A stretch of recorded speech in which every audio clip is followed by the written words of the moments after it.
আমি একদিক থেকে ফরচুনেট যে গতানুগতিক ব্যাপারের সঙ্গে আমি নিজে পছন্দও করি না, এবং সামাজিক অবস্থা অনুযায়ী আমার ভাগ্যে সেটা জুটছে। যারা নতুন কিছু করছে তারা ঠিক আমার প্রতি দৃষ্টিটা রেখেছে, আর আমিও হাত বাড়িয়ে বসে আছি কখন তাদের হাতটা দেবো। থ্রি মাস্কেটিয়ার্স আরেকবার সফল হয়ে গেল, এবং এটা আমাদের পরিবারের কাছে মানে লকারে তুলে রাখার মতো একটা এসেট হয়ে রইল।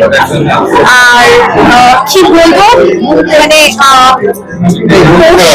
এটা প্রথম শর্ট ফিল্ম, মামুনির এটা প্রথম শর্ট ফিল্ম আমার নয়। তবে একটা জিনিস এটাই আমি ওকে বারবার বলি যে বাংলা স্বর্ণযুগের 300টা ছবি যার ব্যাগে, তিনি একটা শর্ট ফিল্মের জন্য যেভাবে নিজেকে প্রস্তুত করেছেন, যেভাবে দিনের পর দিন ডায়লগ কি আছে, স্ক্রিপ্ট কি কি মোমেন্ট, এই তার প্রস্তুতিটা দেখো, তবে যদি কিছু শিখতে পারে। It has been an honor acting with মামুনি, আমার মামুনি। Yes, it has been an honor.